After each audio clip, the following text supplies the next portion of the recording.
Dust River, Texas, 1873. The sun had baked the road into pottery and left it spider-cracked 1,000 tiny fissures, waiting for a wheel to find them. The wagon that rattled along it looked like it had outlived 3 owners and a promise. One back wheel wobbled as if it had learned to drink.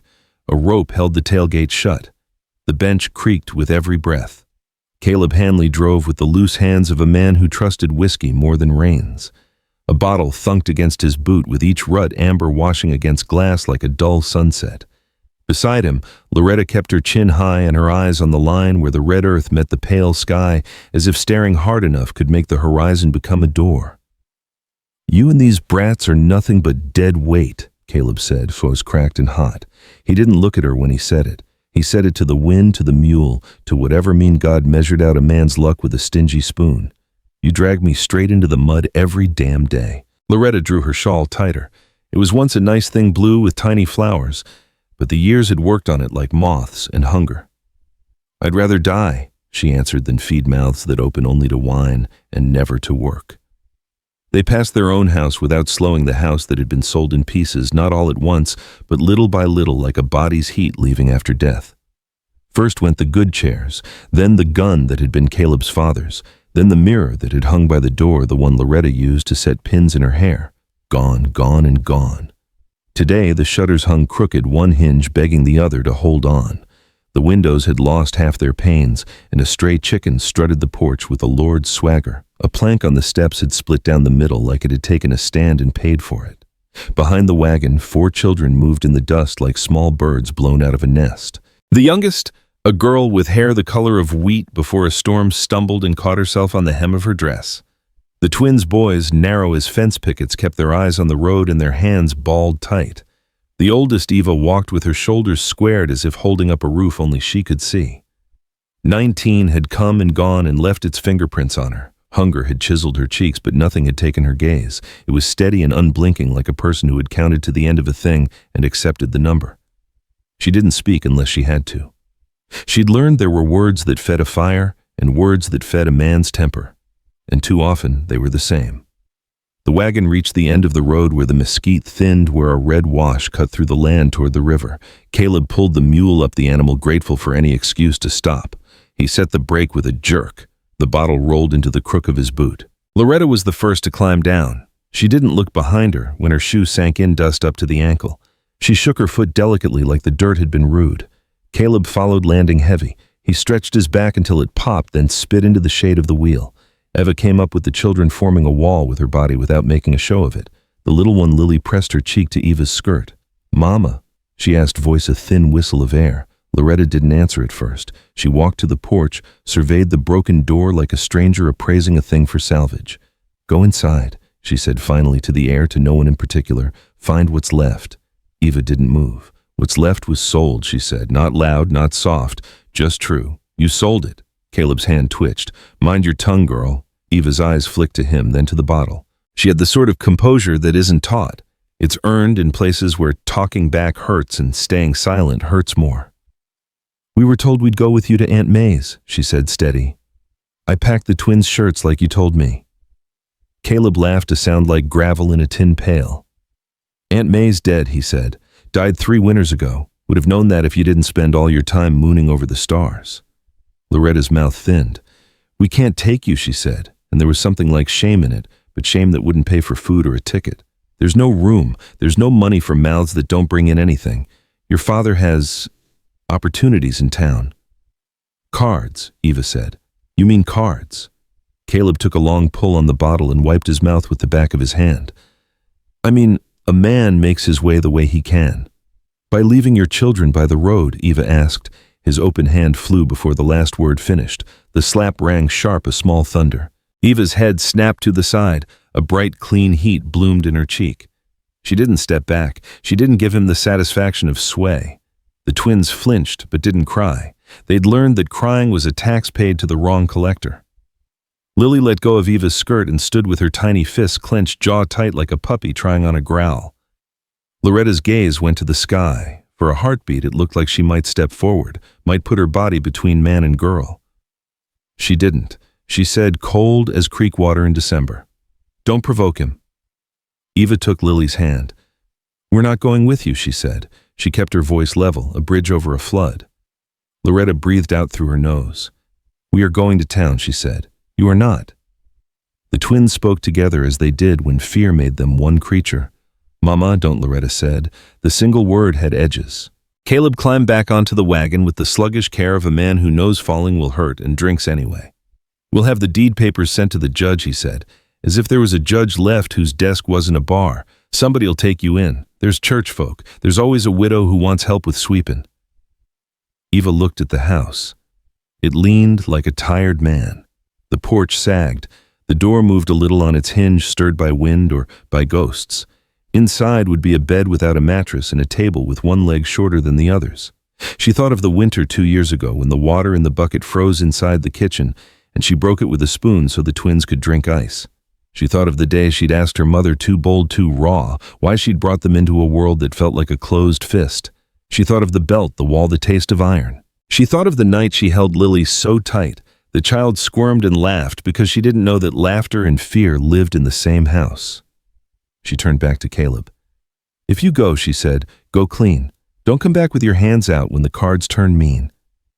Caleb grinned with half his mouth. "Cards don't turn mean," he said. "People do." Loretta climbed onto the bench. She gathered her skirt, sat straight, folded her hands. For a breath, she glanced at Eva. There was something like an apology blown across her face by a wind so faint you could miss it. Or maybe it was nothing at all. Lily took 2 stumbling steps forward and lifted her arms. "Mama, take me," she said, the plea wobbling like a new colt on legs. "I can be quiet. I won't eat much. I can—" Loretta's hand moved faster than thought. She snapped her skirt back like she'd caught it on a nail. The cloth jerked out of Lily's reach. The child fell backward, dust coughing up around her eyes wide with the shock of gravity's meanness. Eva knelt and lifted her. "Up you come," she murmured. "I've got you." Caleb clicked his tongue. The mule shifted ears, flicking resigned. He loosened the brake, set his boot, and spoke to the animal like it was the only living thing that had kept faith with him. The wheels began to turn shock complaining, iron rims scolding stone. The wagon leaned right, then found its balance like a man shaking off a bad dream. Dust rose slow, then faster, then became a veil. Loretta didn't look back. She held the line of her spine like a banner. Caleb stared ahead, eyes on the road, on town, on the cards waiting somewhere under a lamp with flies singing around it. "Don't watch," Eva told the twins, and because she said it, they obeyed. They looked at her instead, at the set of her jaw, at the steadiness that had nowhere to come from, except the stubbornness God sometimes gives a girl without giving her much else. Lily could not help herself. She watched. The wagon grew smaller. The wobble in the back wheel looked almost comical from a distance, like a joke you couldn't hear. The sun laid a white hand on everything. The air smelled like iron and old sweat. The mule plodded, the reins swayed, and then the crest of the low hill took the cart, and the hill took the road, and the road took the people on it. The only thing left was the dust they'd made, hanging in the heat like a curtain that forgot to fall. No one spoke. A fly worried the corner of Eva's mouth. She brushed it away with the back of her wrist. She stood. The twins faced her, their identical faces a study in held breath. Lily pressed her forehead to Eva's hip and made a sound too small to be a sob. "All right," Eva said. She didn't lift her voice. She didn't pretend there was mercy where there wasn't. "We're going to the pump first. Then we're going to see what's left inside. After that, we'll see what we can make warm." They moved as a unit. 4 shadows slipping toward the skeleton of a home. Eva pushed the door. It complained and swung wide. The smell met them first. Old bread and mouse-dropping smoke that had seeped so deep into wood it had become part of its grain. Light slanted through the broken window and laid a bright rectangle on the floor, catching dust in a slow dance. The table wobbled when Eva set her palm on it. She pressed down until the wobble stopped. If stubbornness could fix a leg, the thing would have stood proud. On a shelf, a chipped bowl waited under a film of grime. She wiped it with the edge of her skirt and set it right side up. The stove was cold. She lifted the lid and found ash thin gray and without the kindness of a coal. Lily coughed once and then again. "Pump," Eva said. Outside the pump sat in the yard like an old soldier. The wooden handle had smoothed under years of hands whose names it did not know. Eva worked it until the handle bit the meat of her palm. At first, nothing but the sound of effort. Then a gurgle from somewhere under the earth, then a spit of brown, then water clear enough to be called a blessing.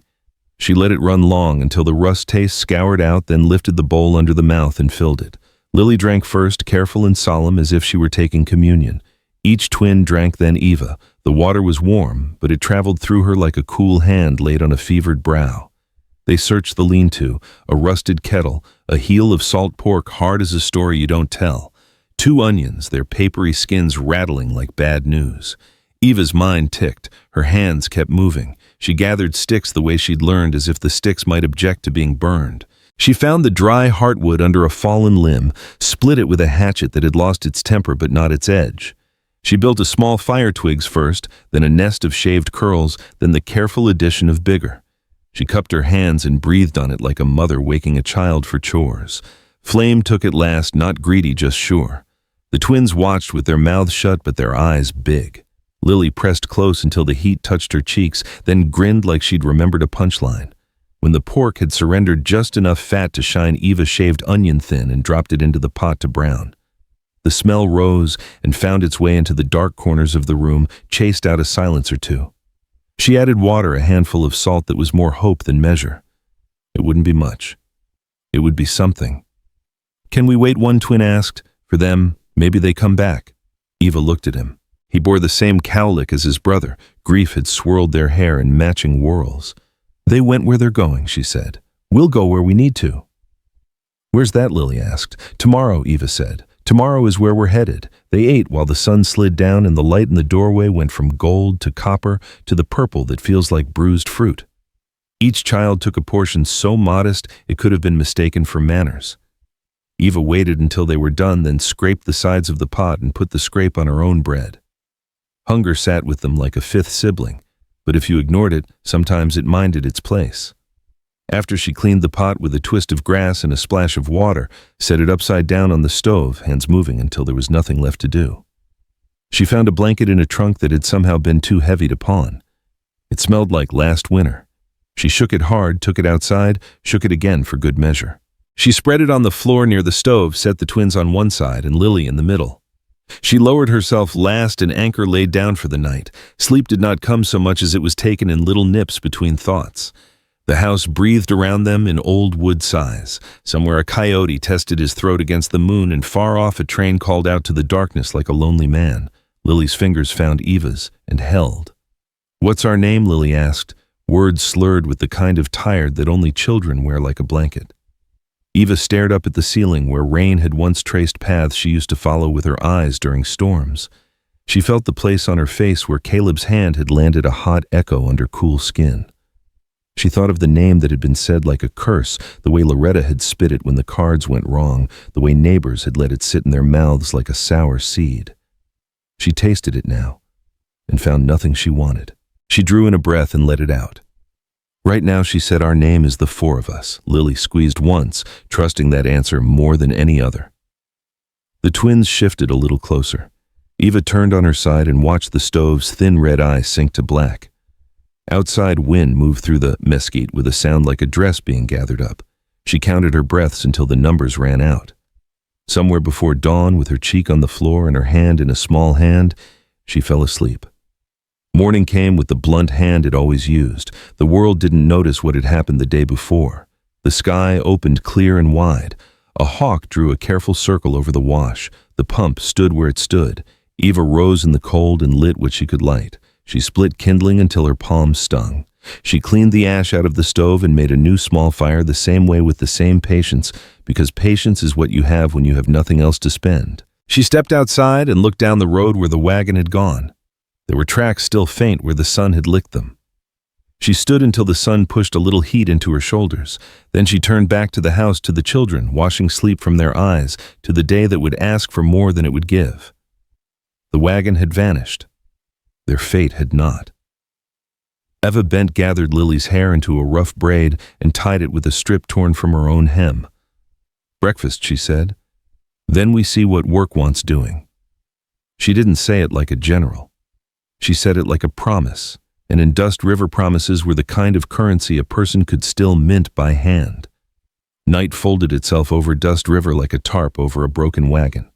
The last light bled out behind the hills, and the chill came up in its place, clean and sharp, smelling of mesquite and empty dirt. The house groaned when the wind shouldered it, as if the bones of it remembered better days and weren't thrilled about the future.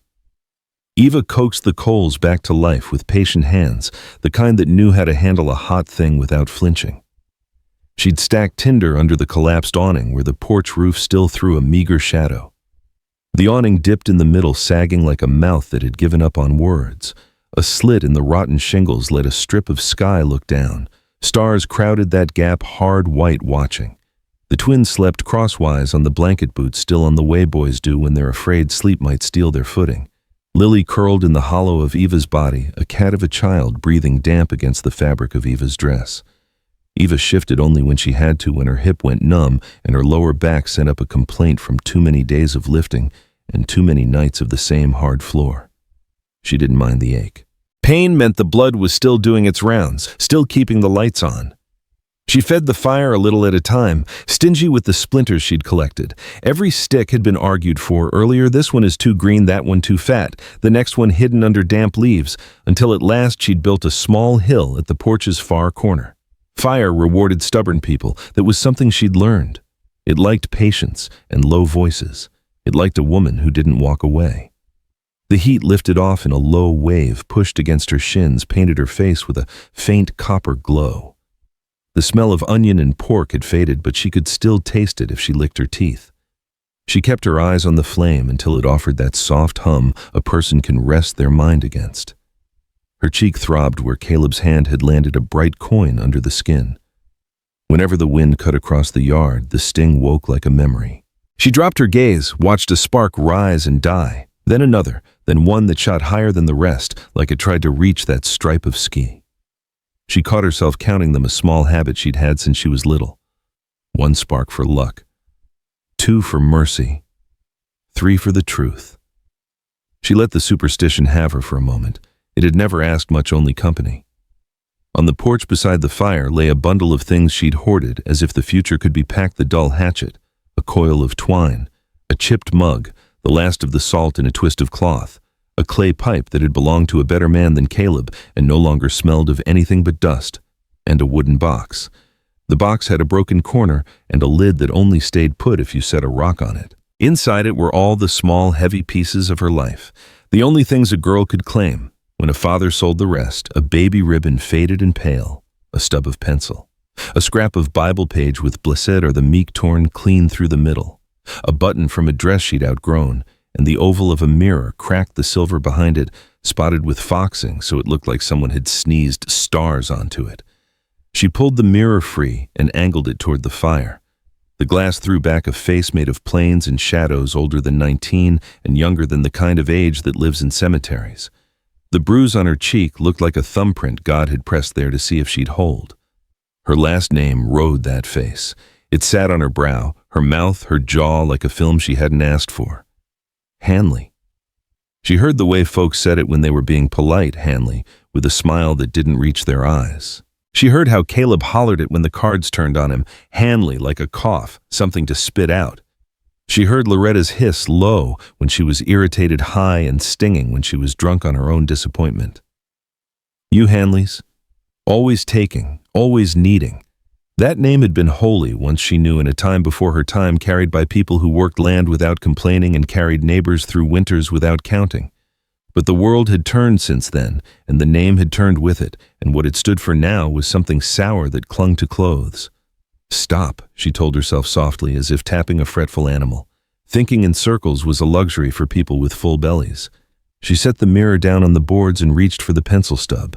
It was chewed at one end from a younger year when she'd thought wood might give up sweetness if you were desperate enough. She lifted the lid of the box again and dug under the ribbon for a folded paper. The only paper in the house that hadn't been used to start fire or wrap onion. It was a page torn out of a family Bible years back, as if tearing could change fate. Someone had written 3 lines on it in a careful, square hand that wasn't Loretta's. It had been the schoolmarm's hand, a kind woman with teeth too large for her mouth and a laugh that made children brave. The paper said, Eva Hanley, born of Caleb and Loretta, Dust River, year of our Lord. The year had bled where someone had spilled water and never blotted it up. Eva had learned letters at that schoolhouse for a time back when there'd been room for learning between chores and the weather. She could read her name and recognize the tilt of it, how the E stepped forward boldly, and the V ducked its head, and the A closed itself up as if guarding a secret. The last name dragged there heavy as a back end of a wagon. It knotted everything up. She put the paper on the porch plank. The firelight shook over it, made the letters dance as if they were thinking about jumping ship. Lily stirred against her made a sound that was half a question and half the softness people forget they once owned. Eva smoothed her hair. The twins slept on one with an arm flung over his face, the other holding the hem of his brother's coat like a sailor clutches rope in a storm. "You're all right," Eva whispered to them, to herself, to the piece of night that was listening. The wind slipped under the awning and nosed around like a curious dog. Somewhere down the road a coyote laughed at some private joke. She lifted the pencil. It felt weightless at first, and then heavy the way truth does when you admit it out loud. She set the point to the page. The graphite left a tidy gray line where she drew it. She wrote Eva, not slow, not fast, just steady. She paused when she reached the space before the last name. Her hand hovered. The space felt like a dock where a boat should be tied and the rope had been cut and the boat had slipped away in the night and no one had seen it go. She thought of the things people asked a person with a last name. Whose are you? Where do you come from? What are you worth? A last name made you someone's, even if that someone had already measured you and found you too costly to keep. A last name followed you into rooms and made introductions without your permission. She pictured herself carrying it another day, another year. She pictured Lily's future braided with it, the twins' mouths shaping it until the word lay heavy in their mouths like a stone. The pencil drifted not into letters, but into a long, clean line that crossed the H and the A and the N and the rest in one motion. She didn't bear down like a woman stabbing a thing. She pressed just hard enough to make certainty. The line lay there quiet and decisive like a fence where there hadn't been one before. She looked up. The stripe of sky had darkened until it was nothing but stars. Away from town and its stingy lanterns, the night opened itself up and offered proof that chaos could be beautiful. The stars were thin pinpricks through a black tent, the kind of light that makes people tell stories about roads in heaven. She slid a finger over the crossed-out word. The paper rasped. "That name is not mine anymore," she said, not loud, but she said it like she meant it, and then meant it harder. She said it to the stars because the children needed sleep and the ground had heard enough of her for one day. Wind moved. The fire shifted and sighed. The twins didn't stir. Lily's fingers tightened on the fabric of Eva's dress and then eased, caught in a dream where people stayed and the world was not a ledger. Eva folded the paper once crisp, then again. She set it back in the box, but left the lid open rock on top as if truth needed air. She drank a mouthful of pump water that had gone cool in the clay mug and let it sit on her tongue, tasting iron and dust and the memory of the onion soup. She was nobody's Hanley. She was the four of them and a fire. The wind found the porch and crawled under the blanket. It made Lily shiver. Eva shifted, took the blanket's edge and tucked it under the little girl's chin with a finger, the same way she used to tuck seed into raw soil. She knew how to secure what mattered, bundle it, tuck it, shelter it. She didn't dwell on whether that made her mother and father in the same body. Sometimes the only way through was to hold two truths without letting them fight. Far-off hoofbeats went by on the road unhurried. A rider passed without slowing. The sound came and went, left a silence in its wake like a question.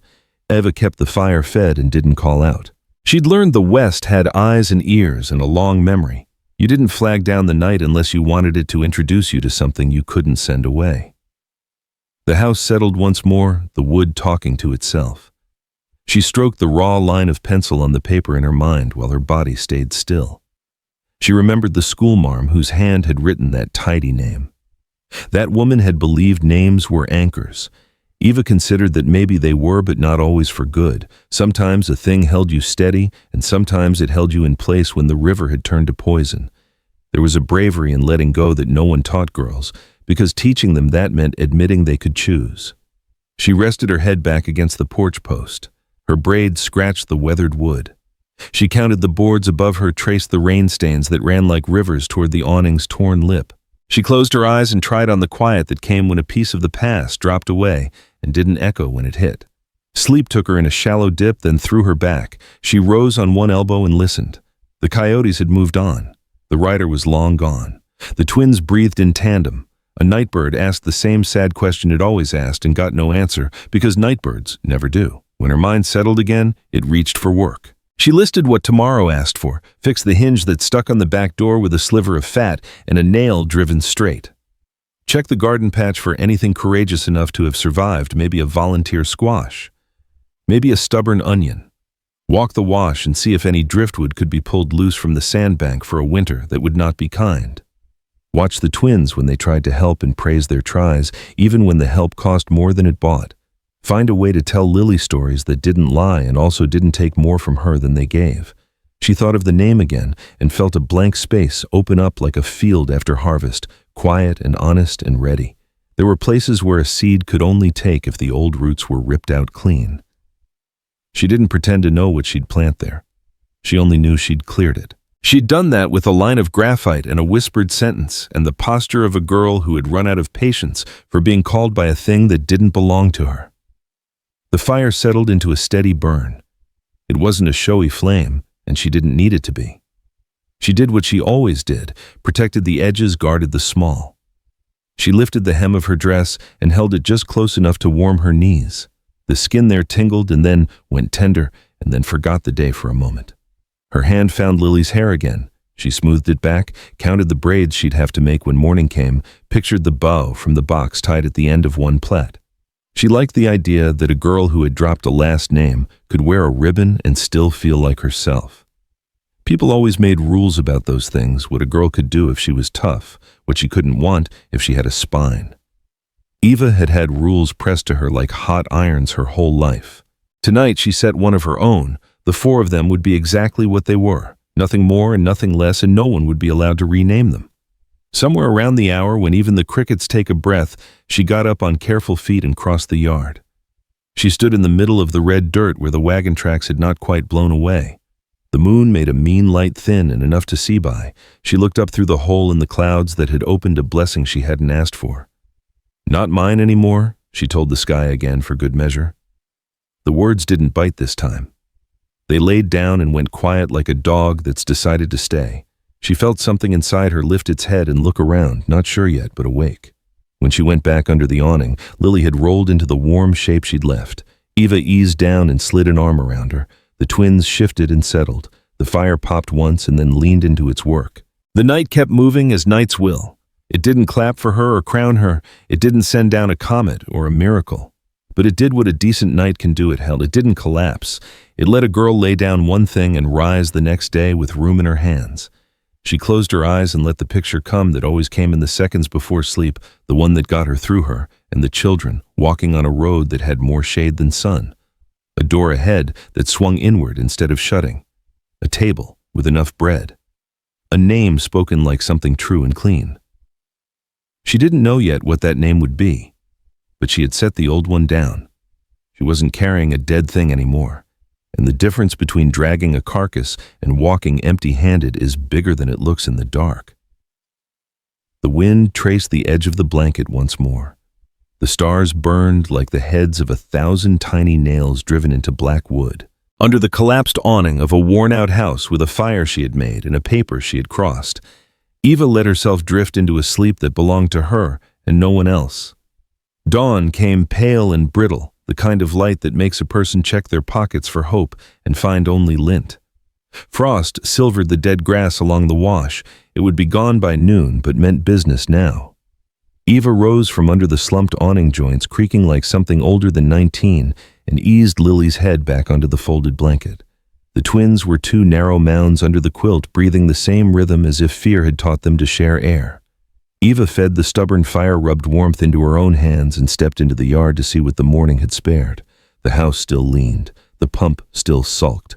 A blue jay scolded the sun for being late. She tramped to the garden patch and found a survivor onion hiding in the brittle dirt, just enough green to call it brave. She took it like a thief and told herself she'd pay the ground back when she could. The day worked her, without complaining, kindling split hinge coaxed with grease floor swept of last year's dust. When the twins went for water, she walked the fence line counting missing boards like a widow counts old letters. From the corner of her eye, she kept the road in sight, not because she expected to see the wagon again, but because people are fools for highways, even the ones that only ever took. It was near sundown when she found the first bundle. It sat tucked under the broken gate as if it had walked there on its own, a flour sack tied with rough twine fat as a Sunday loaf. She crouched, fingers hovering. There was a smell in the cloth, clean rope saddle soap, a whisper of cedar. She loosened the knot and peeled back the sack. Inside lay a heel of brown bread, thick and honest, a small flask stoppered tight, and 3 slices of cured meat wrapped in oiled paper like they were news that had to be kept dry. Don't, she told herself, alarm flaring. People who give usually want something. The world had taught that lesson on repeat until it was part of her bones. She listened. Nothing but wind. The road lay empty. The wash yawned. The mesquite pretended not to eavesdrop. She picked up the bundle, weighed it like a judge, and carried it to the porch as if it might explode. Lily's eyes grew big when she saw the bread. The twins stood close enough to shadow her hands. Eva cut thick slices with the least dull knife and pressed meat between for the children, then tore the last slice in half for herself and pretended half a slice was exactly what she'd wanted. The flask held water that hadn't been pulled from their pump cooler, sweeter, like it had been sleeping in shade. She told herself it was a one-time mercy, a fluke, a trick of fortune you don't thank because fortune is listening for weakness. Morning said otherwise. When she stepped out to shake the blankets, a neat stack of split kindling leaned against the porch post where last night's fire had smoked itself to sleep. The sticks were shaved true and dry, not an ounce of sap in them, ends squared with a patience that didn't belong to boys. She stared so long the twins came to see what shape in the clouds had stolen their sister's wits. Where'd it come from, one asked. Same place as the wind, she said, and we don't charge the wind rent. She carried the kindling in like it might change its mind, laid the sticks by the stove, and felt something loosen under her ribs when the flame caught without argument. On the third morning, there was a small tin of beans by the threshold and a cheesecloth bundle of salt and sugar tied with a square knot, the kind sailors and cowhands use when they don't plan to come back to fix what they tied. On the fourth, a patched blanket, the stitches so small and careful, it looked like a woman's hand had done it. But the thread had been pulled a little uneven the way men pull, and she found one blue horsehair woven into the edge. By then, Eva had walked the yard twice over, looking for footprints. Whoever delivered the goods knew where to step, so the ground kept their secret. She caught herself checking the fence line at odd hours, the wash at noon, the road at dusk. She told herself she wasn't waiting. She told herself lots of things. The children thrived on the quiet blessing.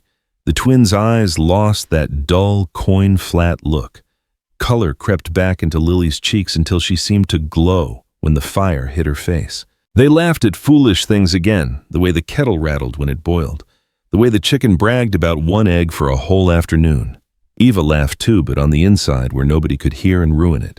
She saved everything that could be saved. She boiled water over the new kindling and scrubbed the patched blanket with lye until the winter smell surrendered. She shook crumbs out of the flour sack and folded it tight, as if the cloth itself were worth keeping, which of course it was. On the fifth evening, she hid by the ruined well and waited. Pride argued with curiosity, then got tired and went to sulk. She kept low behind the stone ring eyes on the road, breath slow. The sun went down, like a man who'd finally agreed to lie still. Purple spread. Coyotes began their council. He came out of the color that twilight makes, first a shape, then a man, then the details that stay when memory fades. A horse under him. Blue rode the animal, carrying itself like it had opinions. The rider sat straight, reins in 2 fingers, hat brim pulled low against the leftover glare. His coat was plain, well-mended, the kind of garment that had earned its respect by showing up every day. He moved like a person who'd forgotten how to hurry and decided never to remember. He didn't signal the horse to stop. The animal stopped because stopping belonged here. The man slid down without a sound that reached her. He carried a bundle under one arm and another in his hand. His hands were big and careful, the kind that handle calves and china with the same attention. He crossed the yard, set one bundle by the porch steps, paused like he was checking the wind, then set the other under the broken gate where shadow would keep it cool. He didn't look toward the well. He didn't look anywhere. He didn't need to look. Why, she asked, stepping out the word sharper than she meant it to be. She held her shoulders the way you hold a plank in a flood. He stopped with one foot still angled toward the road. Up close he was younger than distance had made him, somewhere on the far side of 30. His beard had roughened and dark where the sun hadn't bleached it, not a fashion, just a day's work forgotten. His eyes were the color of creek water, when the sky's in it, gray with blue, if you stare long enough, and they did not flinch at the sight of her. "Evening," he said, voice quiet as a boot sole on old wood. "Why," she said again, "why leave things that aren't yours?" "They're mine till I put 'em down," he said. Like that settled the property question. She took a breath she hadn't planned to take. "We don't need charity." He tilted his head, not arguing, not agreeing. He looked past her toward the door, then at the smoke mark above the jam where too many winters had crowded. When his gaze came back, it did not inventory, or did not weigh and measure and tally what a man might want for what he'd given. He looked the way a person looks at a field after rain, just to see if the dirt had taken the water. "Didn't say it was charity," he answered. "Said it was mine till it wasn't." She stepped forward, chin up. "What do you want for it?" He shifted his weight, thoughtful. "Want to set it down and head home before the coyotes get to gossiping." The corner of his mouth twitched barely. "Maybe a glass of water if you're offering." She studied him. A man asking for water in a dry country wasn't asking for much. She could afford it. On the way to the pump, she noticed his boots well-oiled, not fancy, and the way he'd looped his reins over a low branch so the roan could graze a little while they talked. The horse flicked an ear in her direction. Wade her decided she wasn't trouble. She filled the mug and handed it over. He drank like a man who didn't want to be rude to a good thing, steady, not greedy. He set the mug on the rail. His fingers brushed the wood like they were saying thank you on their own. "What's your name?" he asked, not pushing the word, just setting it out there like a chair a person could sit in if they were tired. "Eva." She waited for him to press for the other half. He didn't. "Calder Reed," he said, as if he were introducing not just himself but the way he moved through the world. "Live east a bit, cattle fence lines, not much else." "Why us?" She asked the question that had doubled in the back of her throat every time she'd untied a square knot this week. Why not leave it for the preacher's pantry or sell it in town and keep your coin? He didn't answer right away. He glanced at the children asleep just inside the door, the twins twined like roots. Lily's hand flopped open on the blanket like she'd been letting go all her life. Something softened in his stance, not pity, not even sorrow recognition. Maybe like when you see a scar and know the story without the words, because someone should, he said. That's not a reason. She heard the snap in her voice and didn't apologize. Women who apologized too quickly got talked over. Maybe not, he said. But it's enough. She felt heat rise in her face that had nothing to do with the fire. We're not a burden you can feel noble about for an evening. He didn't bristle. He didn't smile either. Wouldn't know how to feel noble if you drew me a map, he said. I fix things. Fences, busted gates, empty cupboards when I see 'em. Doesn't make me noble. Makes me quiet. The wind lifted the brim of his hat and set it down again. She looked at his hands. Rope burns on the fingers, a thin white scar crossing the back of one like a comet, a crescent of ground-in dirt at each nail that no amount of washing will convince to leave. Hands that worked without witnesses. Tomorrow, she said, testing him, you put it down again. If the good Lord says I get it tomorrow, he answered matter of fact. And if I've got something worth setting. She worked her jaw, not sure what to do with the space he left. Men like Caleb came swinging with noise and need. This one came with silence and a sack, then stood still while a woman checked his math. You got people, she asked. Some, he said, most of them buried, the rest are cattle. He swallowed the line with an easy shrug that wasn't bitter and wasn't proud. Solitude doesn't mean a man can't count. She could have said thank you. The word hung just behind her teeth shy. She settled for, we'll make the bread last. Looks like you know how to stretch a day, he said, eye at the stacked kindling, the swept threshold, the twin tin plates drying on the rail. He tipped his hat, the gesture clean, not courtly. Evening, Eva. She stepped aside because something in her knew you don't block a person's way when they've dealt straight. He turned for the gate. She stopped him with the last piece of her suspicion. You never asked my last name. He took a breath like he was sorting words by weight. Figured you'd give it if you wanted it given, he said. Names can be sore as a rib till they heal. She didn't move for a long 3 seconds. Then she nodded. They can. He walked back to the roan, swung up and gathered the reins. The horse turned toward the road like home had tugged its sleeve. Calder looked at her one more time, not long enough to overstep, long enough to anchor. Then he rode off into the sort of dusk that carries riders and secrets without telling on either. After he disappeared over the low rise, she went to the bundles. One held a little sack of cornmeal and a twist of tea leaves, fancy as a holiday.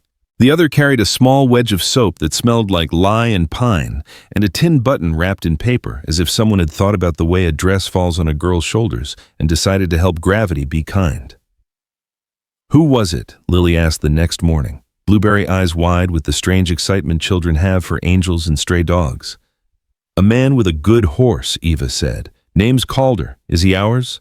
Lily asked, earnest as weather. "No," Eva said, almost smiling at the audacity of hope. "He's himself." Days came one after another like the slow walk of cattle to water. The pattern held. She would find bundles where shade could protect them. Beans one day, nails the next, a spool of thread after that. Not gifts you give for thanks, tools you put in a person's hands so they can make their own thanks. He never hovered. He never crossed the threshold. If she stepped out, she might catch the sight of his shoulder turning away or his hat brim dipping like a man who knows how not to spook a colt. She left an answer once because dignity is a two-hand job. Wrapped in a square of cloth, she set a single coin, the only one that hadn't been traded for salt, under the wellstone where his boot had scuffed the dust. The coin was gone the next day. In its place lay 3 lengths of rawhide, supple and strong-cut true. Payment turned into usefulness multiplied by hands that understood leverage. Fair, she told the empty yard, and the yard agreed. When the week drew down, she found herself waiting in a way that didn't feel like waiting, more like watching a horizon for weather. She swept the threshold twice, then told herself to stop fussing. She reheated beans and mashed them with onion to make them seem new. She braided Lily's hair, tied it with the blue ribbon from the box, and told herself that a ribbon doesn't make a girl weak, it makes her seen. Near sundown, she took her post by the well and tried not to admit it. He came the way he always did, out of honest work and into the margin of her day. He set down a bundle, straightened, and felt her eyes. "You can come out," he said without turning. "You've worn that stone smooth with your waiting." She stepped into the light like a deer deciding not to bolt. "I wasn't waiting." She lied, then grimaced at her own foolishness. "All right, maybe a little." "Fair," he said, and the word felt like a handshake. "I've got a question," she said, heart thudding against something that wasn't fear and wasn't quite trust. "Why are you doing this?" He looked at the road for a long beat, then at the wash, then at the sky, as if checking with all the places that keep a man honest. When he faced her, his eyes held steady. Not hard, not soft. "Because someone should," he said. She let the words turn once, twice. They didn't ask anything of her. They didn't promise anything glittering that would cut later. They just stood there plain as bread. "That's not a reason," she said, softer than the first time. "Maybe not," he agreed. "But it's enough for the starting." He nodded at the house. "The rest is yours." She looked past him at the road where no wagons came. She looked at the children's shapes through the doorway. She looked at her own hands, nicked and reddened and steady. Something small and green put up its head in her chest and felt the weather. She didn't name it. She wouldn't yet. He tipped his hat again, a man who had found his answer and didn't intend to carve it deeper by talking. He turned to go. "Calder." She called, testing the shape of the name. He paused. "If you wanted, you could use the bucket next time. The pump's a mule to start." He smiled with the side of his mouth that hadn't been used in a while. "I'll wrestle it," he said. "Worth the trouble." He rode out, a quiet man on a good horse, and left tracks soft enough that the wind could pretend responsibility. Eva carried the bundle inside, untied it, and found 2 things she hadn't expected: a small, broad-brimmed hat with a band of worn rawhide stitched neat through the crown, and a note on scrap paper. The pencil pressed hard, as if the writer wasn't used to letters. "To keep the sun off." She ran her thumb over the indented words, felt the certainty in the strokes. She set the hat on her head, brim low, and stepped into the yard to face the evening. The light reached for her and found only shadow. For the first time in too long, she felt spared from something that takes a bit from a person every day. Behind her, the children stirred. She turned back to the door and the small tasks that make a life, soaking beans, laying wood, telling a story that leaves out the parts that should be left out. Outside, the sky widened the way it does when it is happy to be a roof. On the fence post, a jay stopped scolding and seemed to listen. The wash whispered something that might have been a blessing if you were the kind of woman who allowed such notions. She wasn't, not yet. But she was learning the shape of a world where a man can set down kindness without an invoice, and a girl can take it without owing her soul. In Dust River, that's as close to a miracle as people trust, and it was enough for the starting. The morning after the hat, Eva walked the road to Calder's place with a parcel hugged tight against her ribs. Bread she hadn't eaten, a twist of salt, the patched blanket folded square. She'd thought through and around it all night until the answer had the shape of her stubbornness, nothing for nothing. The twins trailed behind, arms full of kindling she'd insisted they carry as thank you. And Lily trotted beside her in the hat too big for her, the brim bumping her nose with every step. Calder's ranch lay east, where the ground opened its chest and took a long, easy breath. The fence lines ran straight, as if the land liked a firm handshake. His barn wore clean repairs like honest scars. A string of horses flicked tails in the corral hip bones, lifting and falling like waves. The house was simple whitewash, weathered to the color of old parchment, but the stoop had been swept and someone had mended the screen so careful you could admire it. Calder was nailing a rail into place when they came up. He glanced over, set the hammer down, and wiped his palms on his jeans. "You came," he said, the words free of surprise. He nodded at the bundle in Eva's arms. "You come to return it, I reckon." "I'm not a charity case," Eva said, breath steady. "Neither am I," he answered, mild as a Sunday. He studied her for the length of a heartbeat, then tipped his chin toward the yard. "You want to return it, all right? Take it out of what's due. What's due?" "Work," he said. "You know horses?" "No," she said, meeting him square. "Good," he said. "You'll learn. Start with what you can make better." He didn't lead, he didn't follow. He set a direction and let her take it. She put the bundle on the stoop, rolled her sleeves, and went to work like she was paying a debt to herself. The broom leaned inside the barn door, and she took to the floorboards with it, pushing winter out of corners, raising a small storm that caught light like sugar. She stacked tack that had been left crooked on its hooks and rubbed oil into the saddles until they shone the way leather does when someone says its name in the right voice. She emptied the water troughs, scraped their green mouths clean with a stiff brush, and filled them again, her shoulders burning under the weight of the pump handle. Calder watched from a distance that wouldn't spook a skittish thing. He nailed, he coiled rope, he set a gate that had been chewing its hinge. When she hefted a feed sack wrong and came up short breath, he didn't say a word. He simply moved his boot to block its slide and let gravity change its mind. When Lily tried to measure herself against the roan with a pale hand slapped to its shoulder, he didn't bark. He only tipped the mare's chin so Lily could smell horse breath and not be afraid of it. By noon, Eva had found the rhythm sweep feed water scrub and then start over because dirt is patient and expects you to be too. She peeled onions into a pot, browned them in a dab of fat he'd left on the stove and pretended she didn't see, then added beans until the smell pulled a purr out of the house itself. She rinsed plates, scalded a kettle, and set wash tin in the sun until it winked like a joke. They ate at the porch steps, the children lined up thigh to thigh, each with a spoon and a warning look from Eva that meant don't spill your luck. Calder sat on the bottom step, long legs out, hat on his knee. He didn't say much. He didn't need to. He passed his bowl to Lily when she looked at it like a small cat at a saucer, and his mouth twitched when she said, "Thank you, Mr. Calder," with the important sort of care she gave to big words. After work found them again. Eva learned the difference between curry and brush. She learned how to stand where a horse's foot won't find your toes. She learned the knot Calder liked for a lead rope snug without choking. She mended a tear in the feed sacks with the rawhide he'd left at their place, the stitch lines straight, even though her fingers shook from the morning. When a hen came squawking with her foolish pride about to tip into panic, Eva crouched, hands patient, and coaxed her back to her nest. The bird settled like a lady who's been listened to. Calder kept to his piece of the circle post holes, a stretcher pulling a wire line tight, a check on 2 calves that had lost their interest in living and needed it found. He didn't hover.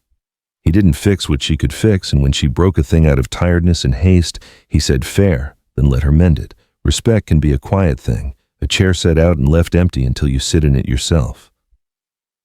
When the day burned lower, he showed her the creek he used for washing and the rise where the wind came sweetest. He didn't tell her his habits like a list. He folded her into them, and they fit around her without squeaking.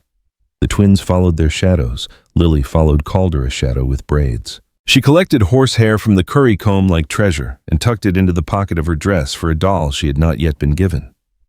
At the far fence, Eva stopped to rub a knot from her wrist with the thumb of her other hand. Calder leaned the post-hole digger against the wire and watched the horizon with the look of a man who has made a study of distance. "You run the kind of quiet that gets things done," he said at last. He wasn't flattering her. He was naming a thing. "Hard to teach that. I wasn't taught," she said. "I was cornered into it," she eyed the digger. "You plan to leave this a hole or give it a post to hold willows back by the wash?" He answered. "We cut it before supper. You pick the straight ones. I'll carry." "I'll carry," she said. Not out of pride, but because she wanted to set the record straight with her own back. He shrugged. "Fair." They cut willow as the light went gold and lay it across his shoulder and hers, and they walked it back in a companionable silence made of work and breath. At the hole, she held the post in place while he tamped it firm, and when the earth accepted it, he stepped back and let her pat the dirt like you do when you set a thing to stay. "Thank you," she said to the dirt. "Best manners go to the ground," he agreed. Supper tasted like beans turned new with a handful of cornmeal, and the miracle of a pinch of salt burned in a pan until it smelled like something from a Sabbath. He gave her the hat hook by the door without announcing it. She hung the hat he'd given her there and said nothing. He said nothing back. That was their way. After he brought out a tin box and a worn brush with ivory teeth worked smooth from years of use, he set them on the stoop and slid them her way without looking. "Horse likes to be groomed after a day," he said to the dark. "So does a person." She turned the brush in her hand's thumb, finding a notch someone had carved, maybe to mark it, maybe to make it fit better. She set it on her knee like something precious and didn't pick it up again for a full minute, because gratitude needs a little space before it puts on its boots. When the fire had settled and the children were bundled together in a borrowed quilt, Calder sat with a length of rawhide in his hands, plaiting it into a rein with a focus that left the rest of the world alone. Eva leaned against the porch post, rolling the ache out of her neck, the day's grit sinking like sand in a jar that has finally been set down. "You never ask," she said into the fire, not looking at him. "You know it's Eva. You never ask what comes after." He threaded rawhide through rawhide fingers, sure. "You ever been shot?" he asked, like it was the sort of question a person asks to get at the heart by going around the ribs. "No," she said, thrown. "Hurt like hell," he said mildly. "But the healing burned worse. Doctor told me don't poke at it. Don't keep peeling back the bandage to check if it's doing what it should." He said, "Leave it be, Reed. You touch it, you'll open it back up." She said nothing, the kind of nothing that makes room. Names can be that he went on, a wound that looks like a word. You keep pressing it, you bleed the person you're trying to save. She let the words hang where the sparks rose and vanished. She thought of Caleb's hand and Loretta's mouth and the way the paper had felt under her finger when she'd drawn that line through the old name. She thought of Lily's voice saying Mr. Calder like it was a prayer. Her throat felt raw, the good kind that means a thing's been scraped clean. "So you didn't ask," she said. "Seemed like decent hands-off doctoring," he said. He tied a knot to finish the braid and cut the end clean with a small knife that had lived a useful life. When folks are ready to name themselves, they do. You don't have to put a fence around them to make them stay. She shifted to face him. His eyes held the firelight without stealing any of it. "That's respect," she said. "Could be he allowed. Or could be laziness. Talking's more work than mending fence in my experience." She snorted, and a laugh surprised her, that small burst you don't expect when the day should have wrung it all out. He smiled, the quiet version. Lily stirred and rolled toward the twins, their bodies finding each other the way roots will under a house. "Tomorrow," Eva said, as if they were both employed by the same sun. "What needs doing? North fence needs walking," he said. "There's a low spot that drifts with the wind. Calves think a snowbank is a door." He flicked a glance at her hands. "You'll want better gloves." She looked down at her raw palms, the blisters lifted like coins. "I've had worse." "I don't doubt that," he said. He rose, set the finished rein on a nail and stretched. The move pulled his shirt taut. A white line showed under his ribs that old Bullett's autograph. He caught her glance and let it be. "There are boots by the barn door, not new, sturdy. Try 'em if you're of a mind. Why would you? The dirt'll eat your feet if you let it," he said. "Hard to keep your backbone straight when your toes are screaming." There was a tenderness in the practicality that tried to hide and failed.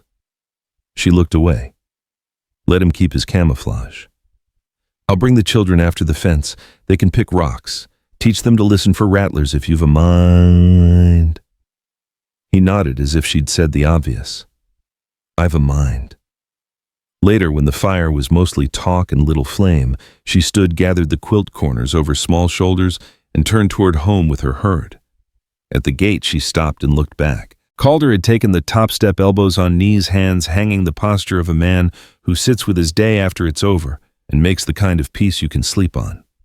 You could have asked, she said, not accusing, not apologizing, stating a truth as if to photograph it for memory. I could have, he said, lifting his gaze. I chose not to. There's things a man can do that show respect and things he cannot do that show it more. I figure both count. The words laid down between them like a plank over a muddy patch. She stepped on it and found it held. Good night, Calder, she said. Night, Eva. He answered her name plain and clean. They walked home in the kind of dark that admits stars. The twins talked low about the horses as if they'd met famous actors. Lily yawned so big she looked like a little bear. At the house, Eva tucked them into the blanket, set her new brush on the shelf, and placed the borrowed boots by the door. She sat in the quiet for a long minute and listened to the sound of her own bones, not shouting. The next day and the next took their shape from that one. She rose before light and boiled water for coffee she didn't have, just to watch the steam pretend. She walked the north fence with Calder boots biting her heels until her feet learned the truth of them. She picked a low spot clean of tumbleweeds and wove a windbreak of cut brush, the twins hauling, Lily holding the ends like she was keeping the world together with her small hands. Calder showed them how to read prints shallow in hard earth, how to tell a stray from a neighbor by the way the hoof sets, how to step where the land says yes and not press where it says no. He never asked about the old house. He never asked who had made the bruise on her cheek or why Lily flinched when a door banged. He did things and did not do things, and both told the same story: you can honor a person's hurt without poking it to watch it bleed. At sunset, they sat a while by the corral and let the day unhook its claws. The sky went the color of apricots and ash. Calder passed a tin cup that smelled faintly of coffee from long ago and mostly of clean water. Eva drank and felt it move through her like a truce. I used to think a name was what made you belong, she said, surprising herself with the admission. Now I think maybe work does. Showing up. Keeping your word to a fence and a fire. Could be both, he said. Could be neither on a bad day. But I'll say this, every time you hauled that bucket or set that post, this place learned your step. Land's a quick study. She looked at the dirt under her boots, at the dull glint of the rawhide reins he'd plaited the night before, at Lily's hat hanging from a peg like it had been born there. She nodded once. Then I'll keep teaching it my step. Fair, he said. When he rose to bank the coals, she stood too. She wanted to say more and didn't. Respect, she was learning, was sometimes the closing of a mouth and the opening of two hands to take up the next honest thing. Sunday found the ranch smelling like soap and wood smoke.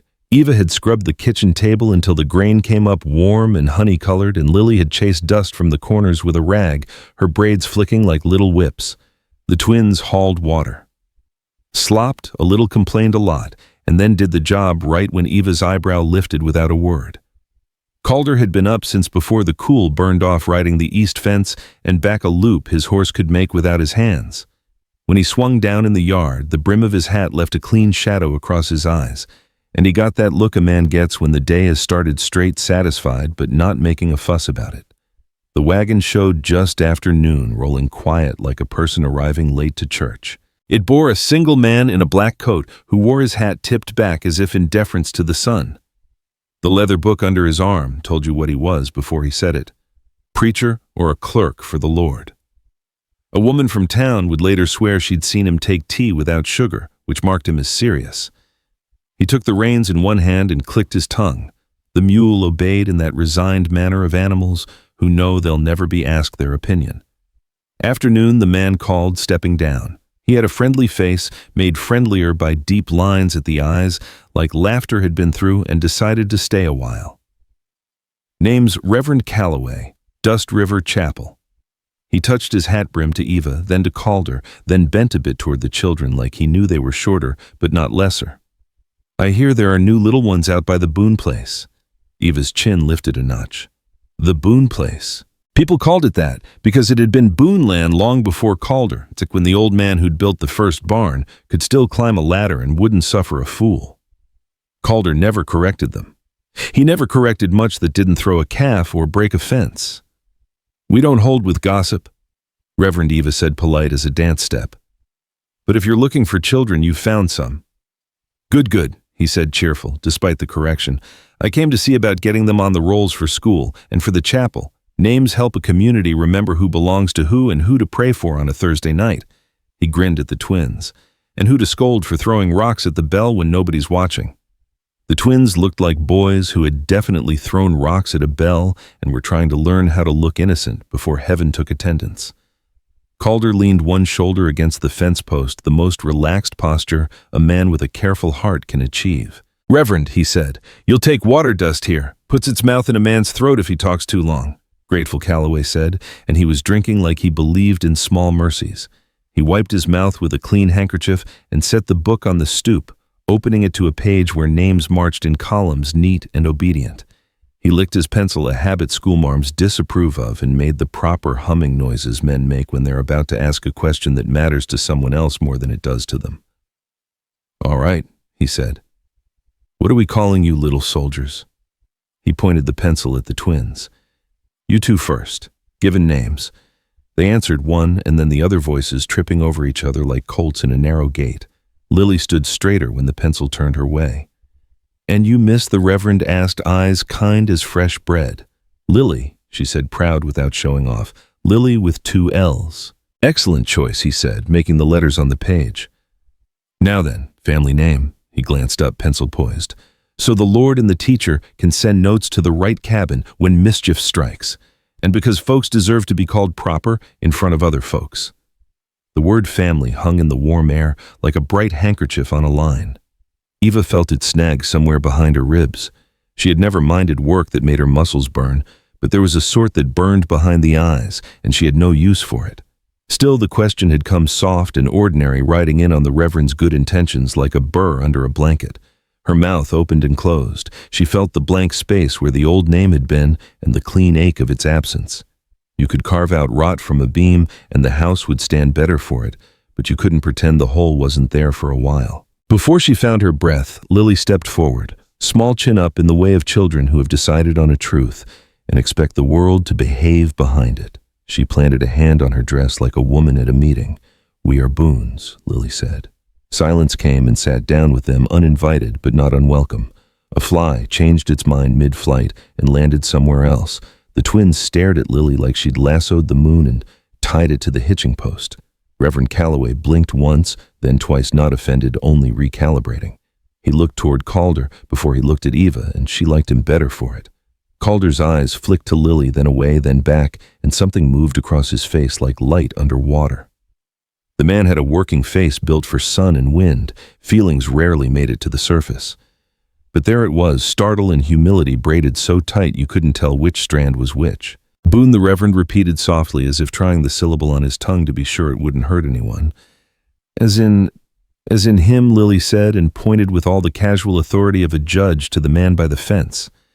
Calder's gaze dropped to his boots like a boy who's just been told his voice was heard when he hadn't meant to speak. He reached up as if to touch the brim of his hat, then stopped halfway, hand hovering, because some moments don't want to be saluted. They want to be let alone to bloom. Eva's throat worked. She wasn't afraid of much that bleeds, but this felt like a different kind of danger, a cut that went inward and came out healed if you were lucky. She watched Calder the way you watch a horse you trust in a new storm. The Reverend's pencil hovered a tightrope walker considering the next footfall.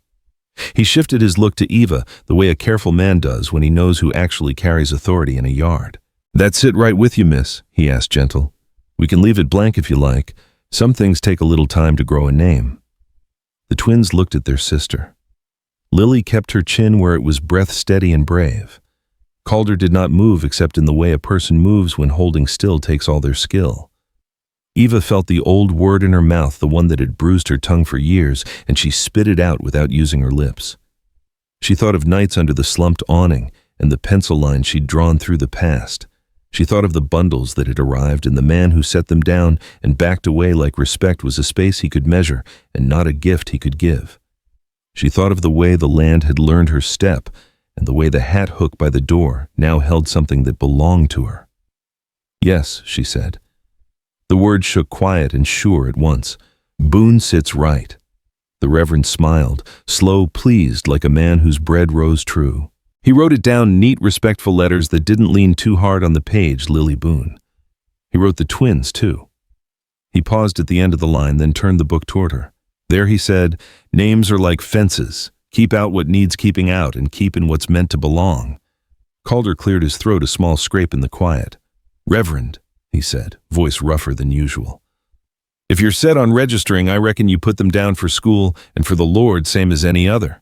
"Of course," Calloway said, because he was good at saying the right thing, simply. He shut the book with gentle hands, as if not to startle the new letters.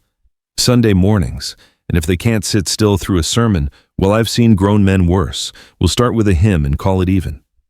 Lily beamed radiant with the sort of righteousness no one has taught her is unbecoming in girls. The twins looked sideways at each other, then at Calder, as if to confirm that nothing terrible was about to happen on account of hope. The Reverend took his leave with a promise to bring slates and primers, and the mule turned the wagon with the air of a creature who had expected more drama and been denied it.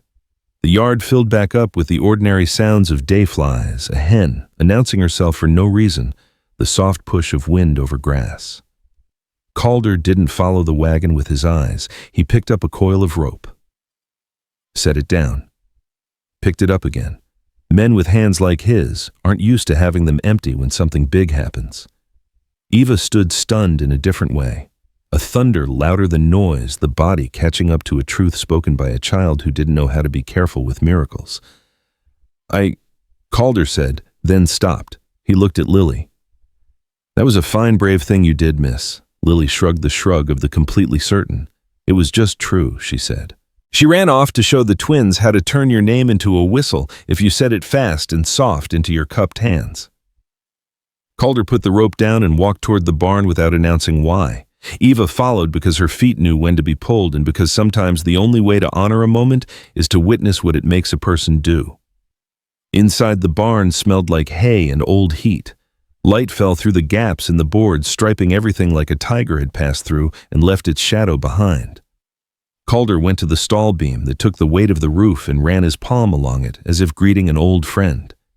He reached to the shelf by the door where he kept tools too sharp for children and pulled down his knife, the one with the handle worn smooth in the exact places his fingers had lived for years.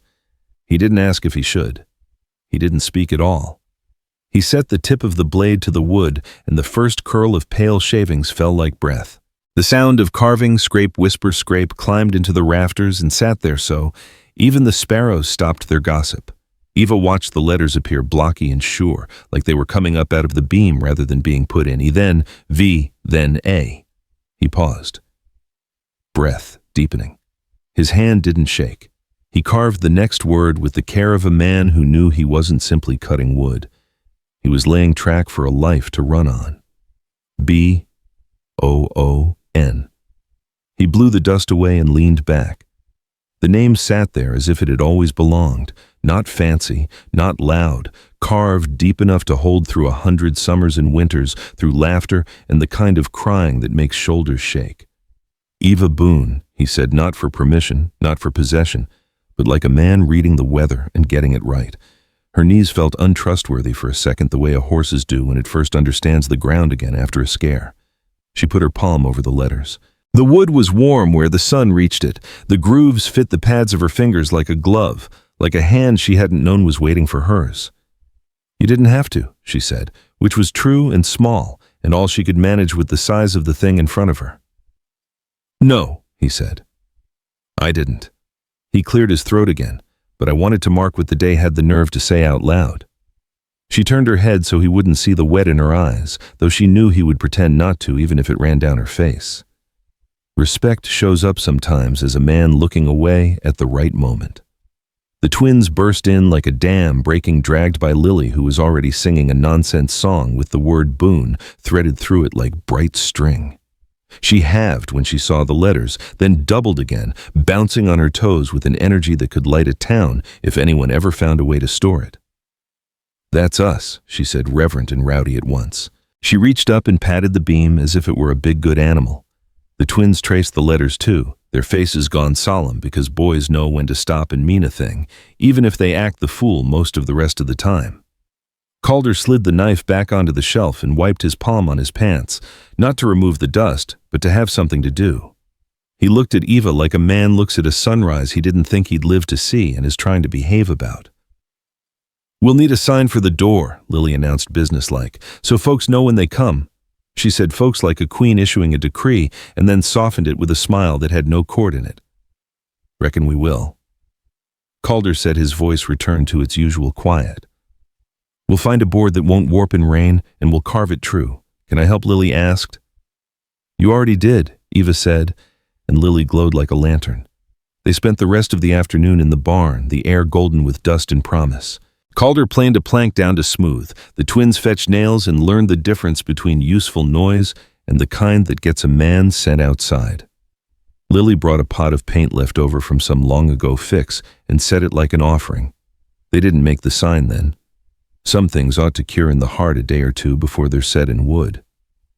When evening laid its hand across the land, they stepped outside. The yard looked the same as it had at noon, and also different in that secret way places do after a name is spoken over them.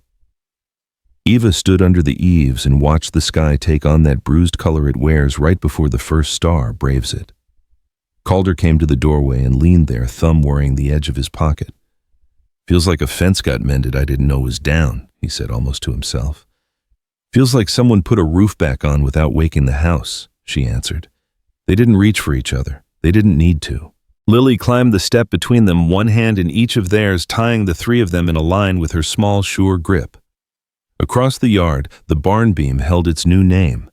It would hold through storms and drought and those bright, ordinary mornings when coffee smells like courage. And if anyone ever asked whose they were, the wood would answer without a tremble. They came on a Tuesday under a sky the color of hammered tin, the kind of light that makes tempers short and shadows honest. Dust River had worked itself to quiet by noon. Blacksmith's fire banked down, storekeeper fanning flies from the pickle barrel, the saloon door breathing slow in the heat. Eva was on the Boone porch with a hammer and a bucket of nails, mending the step the twins kept stubbing their toes on. Lily sat cross-legged nearby, painting letters on a scrapboard with her tongue stuck out for steadiness. Inside the house, beans simmered lazy. Outside, a hawk marked circles no one had asked for. The wagon announced itself before it showed the peculiar clack of a loose pin, the tired complaint of a mule that had not been well kept. When it turned up the lane, Eva felt her stomach draw tight as a knot pulled wrong. Two figures rode the buckboard. The first was a man with a slanted hat and a smile that never reached his eyes. The second, a boy whose chin tried for whiskers and settled for meanness instead. On the man's coat pocket, an emblem had been stitched, 3 antlers crossing a crude family mark like a brand burned onto cloth. Loretta's side of kin. Not the ones who showed up for births or sickness or winters, the ones who showed up when there was something to be taken and called it righteousness. Calder came out of the barn with a coil of rope on his shoulder. He'd been checking the new gate, the one Eva had hung straight as a judgment. He stopped in the yard, hands empty now, and glanced at Eva. She met his eyes for one beat and set the hammer down. The man hopped off the wagon like he owned the dirt. He took off his hat as if politeness could be worn like a disguise and offered a grin that showed yellowed teeth. "You must be Eva," he said, voice slick. "Loretta's girl. We heard the news about her and Caleb pulling stakes. Real shame. Family should be with family in times like these." He swung his arm toward the children with a generosity that wasn't his to spend. "We came to fetch the little ones. Plenty of chores where we are. They'll eat for what they earn. Better than being nobody on the edge of nowhere." The boy's smirked eyes sliding over Lily, over the twins, landing on the new sign in progress like he wanted to spit on it, and thought better because he was counting how many grown men were within shouting distance. Eva stepped down from the porch and planted herself between the strangers and her people. She didn't reach for the hammer. She didn't have to. There are stances that say more than iron. "They're not sacks of grain," she said. "And this is not a doorway you get to walk through because you remembered you share blood." The man laughed low, shaking his head at the foolishness of women. "Blood's everything," he said. "Ask the old folks. Ask the Lord. A person can't outrun their name." Lily stood up, brush in hand, a streak of paint bright across one cheek. "We have a name," she said, small and steady. "Boone." Something mean flickered in the man's eyes. "That right? You let a stranger name you and call it holy." He tipped his chin toward Calder. You got papers, cowboy, marriage, guardianship claim of any sort, or just a hat and a soft spot for orphans? Calder's jaw worked once, then went still. He took 2 steps forward and stood shoulder to shoulder with Eva, close enough for a promise, not so close it made a show. I've got the only thing that should matter to decent men, he said, even and quiet. I'm the one who stayed. The boy's hand slid toward his belt. Not for a gun, he wasn't bold enough for that, but for the knife every cheap bully carries to feel taller. A door creaked across the lane. Mrs. Finch from the bakery stepped onto her stoop, arms folded, apron dusted white like she'd been arguing flour into good behavior. The blacksmith Tom Hardy stepped from his shop with his hammer hanging low in his fist, the head of it catching sunlight like a warning. A ranch hand Eva barely knew Miguel from the south, spread leaned on the corral rail gay. It was hard but easy, as if to say he had time to watch and more time to help.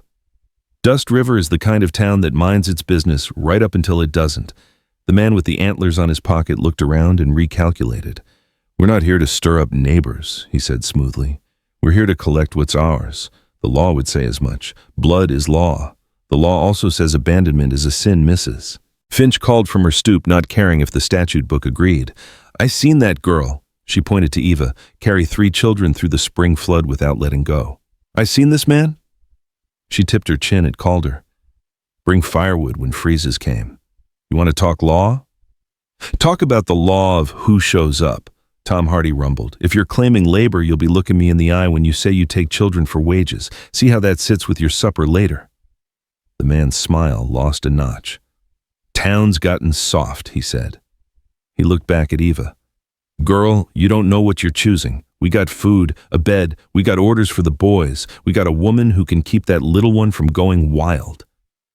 Lily took Eva's hand without looking up. The twins came down off the porch and flanked their sister. Calder didn't move, but the stillness of him changed like a rope pulled just tight enough to be felt. No, Eva said. The man's gaze sharpened. You really think that cowboy fixes what blood made wrong? You think he's going to carry you through what's coming? Drought. Taxes. Men with papers. Men with guns. He ain't nothing but a man with a fence and good manners. Good manners carry farther than you think, Miguel said mildly. He spat in the dust, not to insult but to mark where he was standing. And fences keep out what needs keeping out. The boy on the wagon sneered. She's a child, he said, meaning Eva, because boys like him are afraid of any woman who's not afraid. I was a child when you left me bleeding on a kitchen floor, Eva answered, voice ironed smooth. I was a child when I learned to make soup from onion skins and bone. I was a child when I stopped waiting at windows. I'm not a child anymore. The man's hand twitched toward his coat, a telegambler would have read as reaching for comfort. He looked at Calder again, and fury put a flush high on his cheekbones. You're nothing to them, he said. No kin, no claim.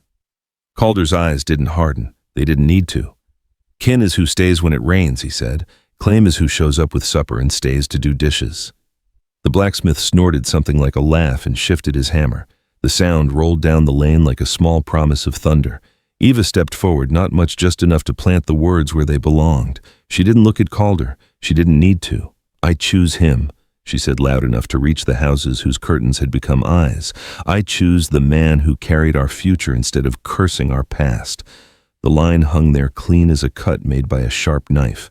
It wasn't poetry. It was a stake driven into ground. For a heartbeat, even the mule seemed to listen.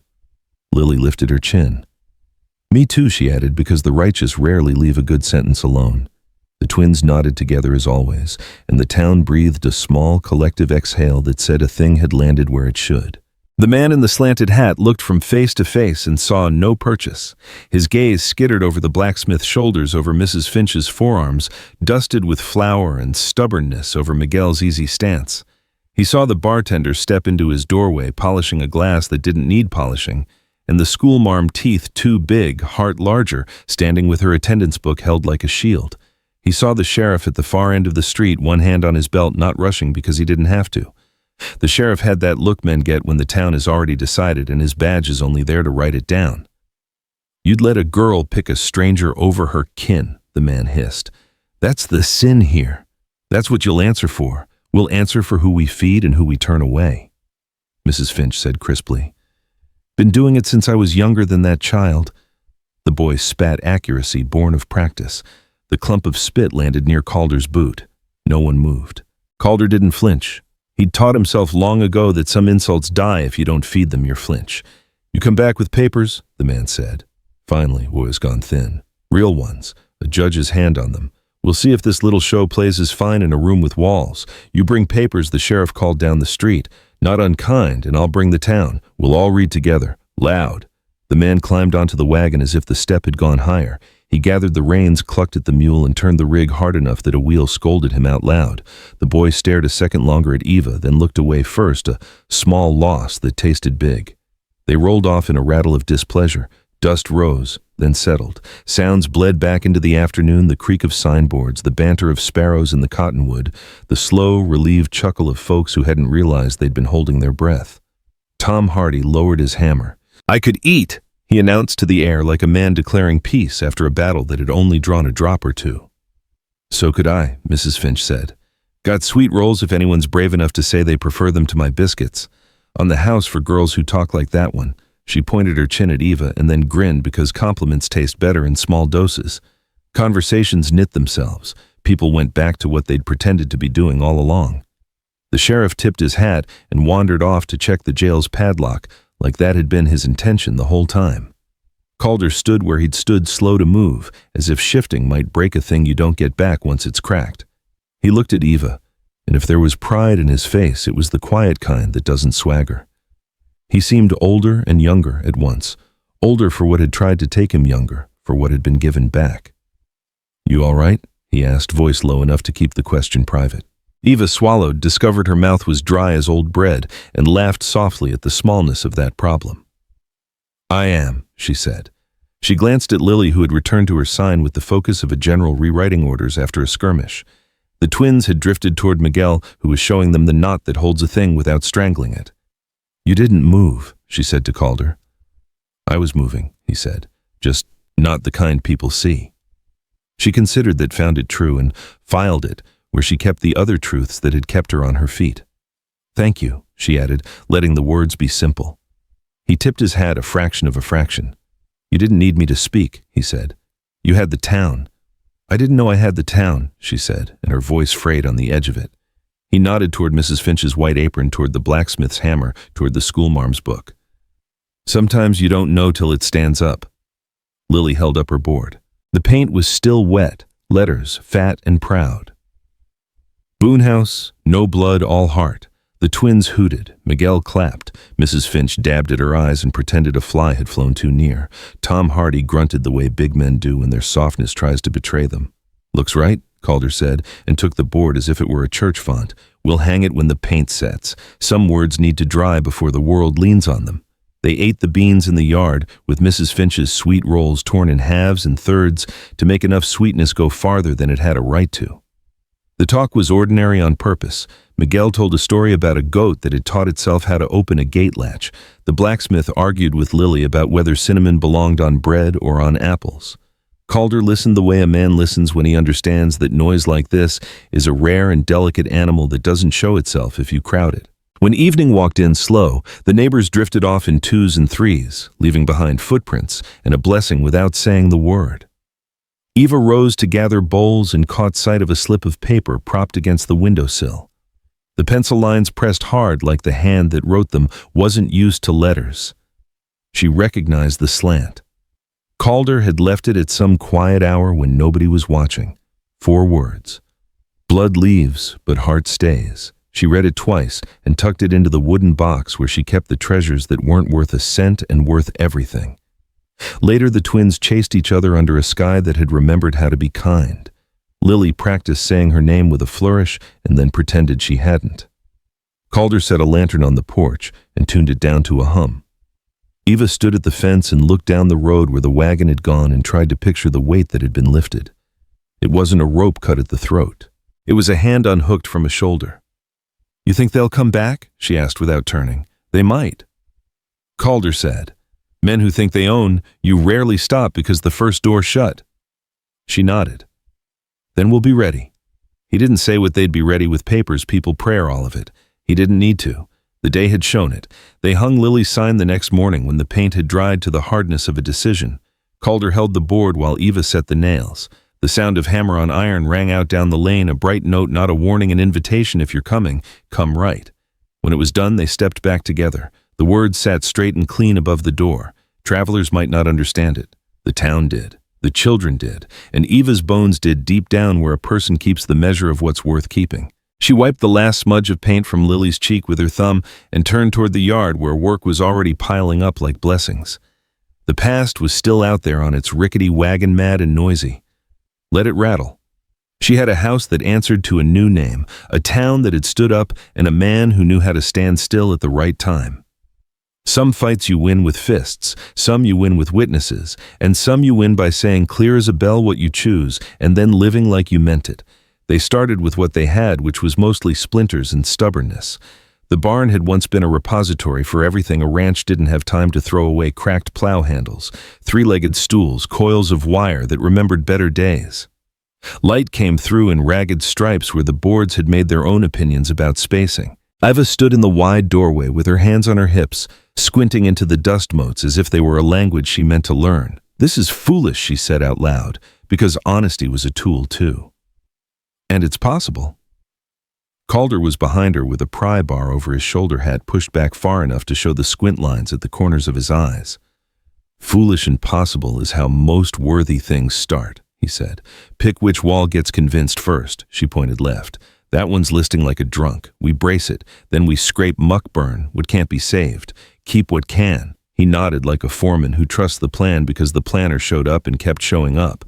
The twins scampered past, each dragging a broom longer than he was tall. Lily carried a tin pail and the kind of purposeful expression only a child can wear without looking foolish. Mrs. Finch arrived with a basket of biscuits and a hammer she swung like she'd been waiting to be asked all her life. Tom Hardy came too, claiming he'd only stopped to return a tool.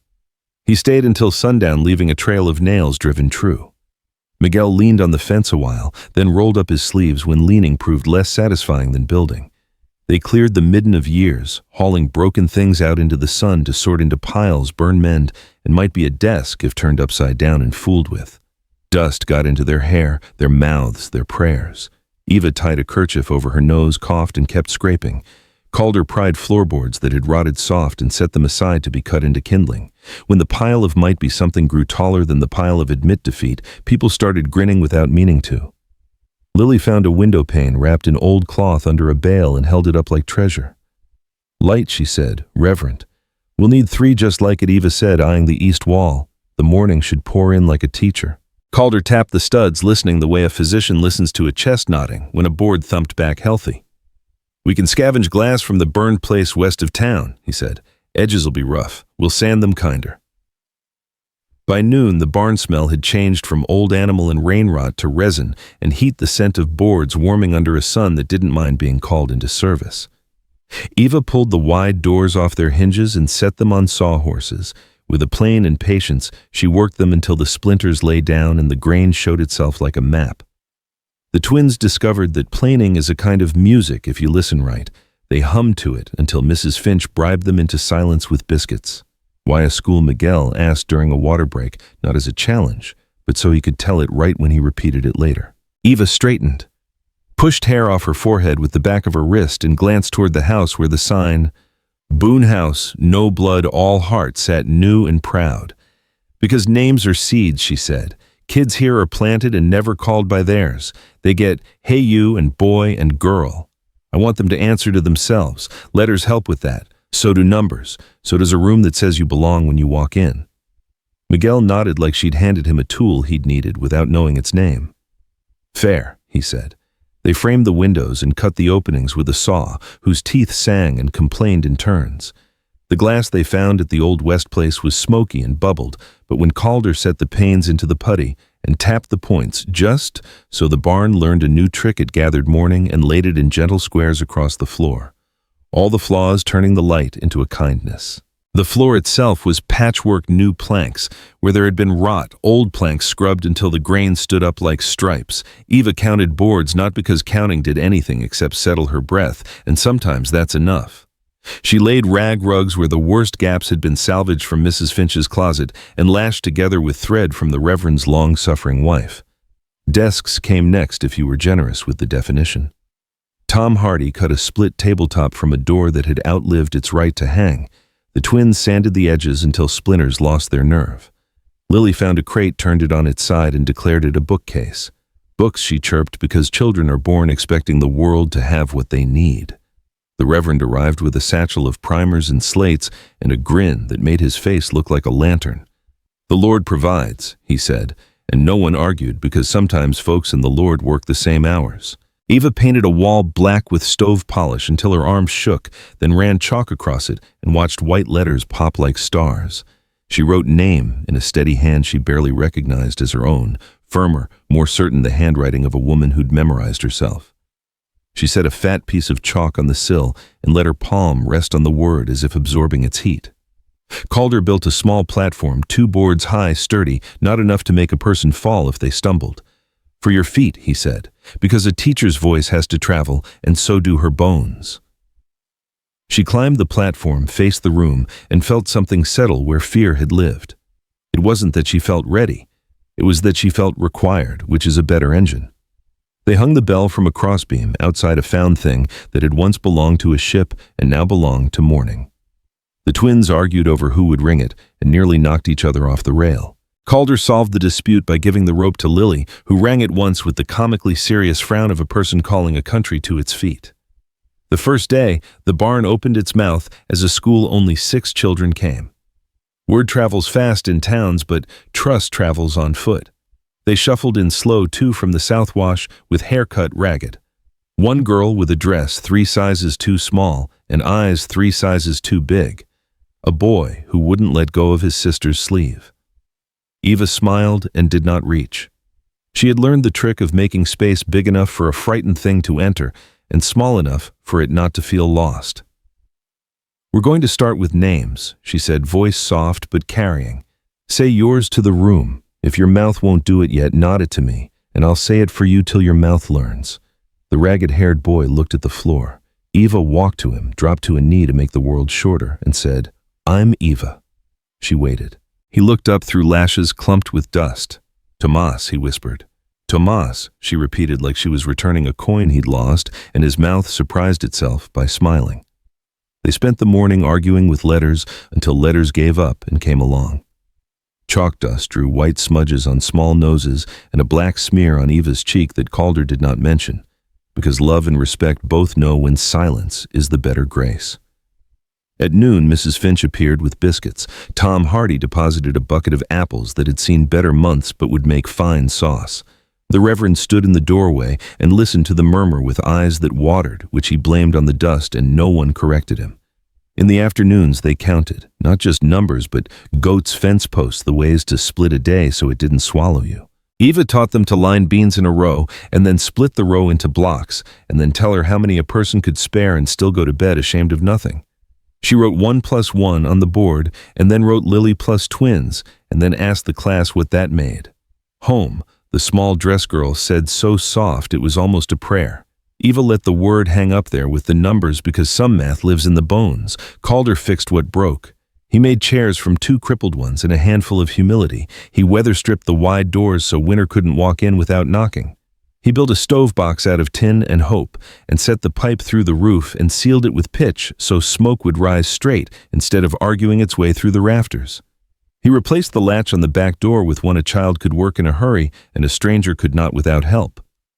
At night, when the school went quiet and the chalk dust settled, Eva stayed. She copied letters in a ledger Reverend Calloway had pressed into her hands. Not because she didn't know them, but because writing them made the day end with intention. Calder stayed too, though he always found a chore to justify his presence. Once it was mending a bench. Once it was fixing a stubborn squeak in the front hinge. Once it was whittling a pointer, for her a slim length of smooth wood that made the chalkboard listen when she tapped it. "Don't point it at me," he warned with mock gravity. "I might answer a question I don't know." She smiled without looking up. "I'd pay to hear that."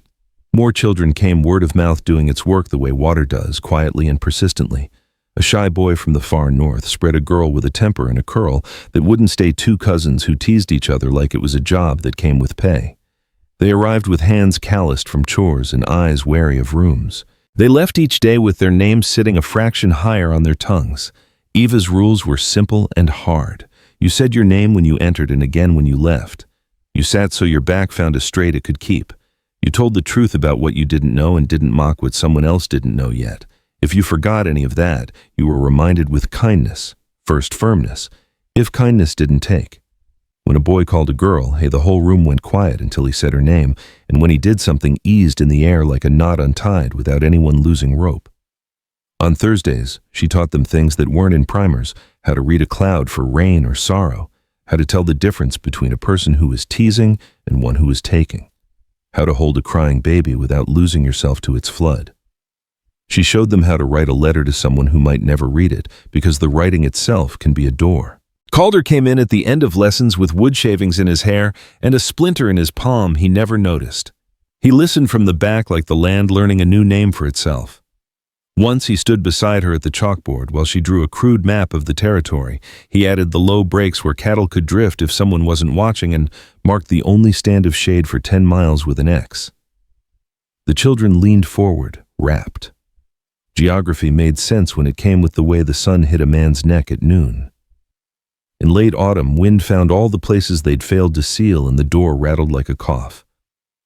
Eva stood before the class with her shawl pulled tight and didn't let her voice betray the shiver.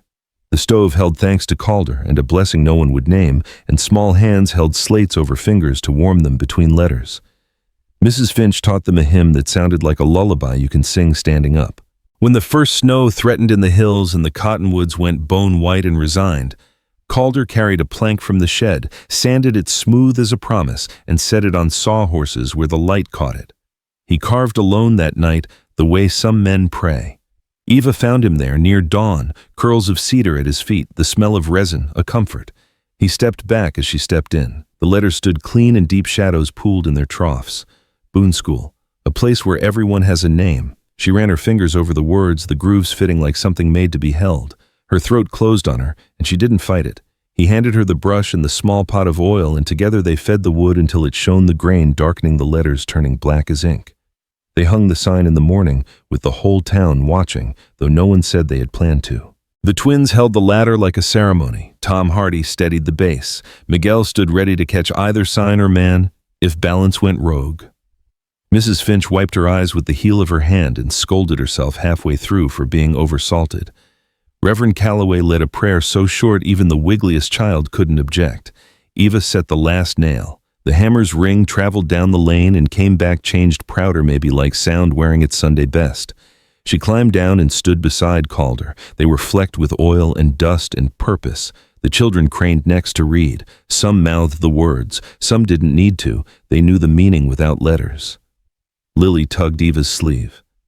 "Does this mean it's always ours?" she whispered, as if claiming too loudly might spook the day.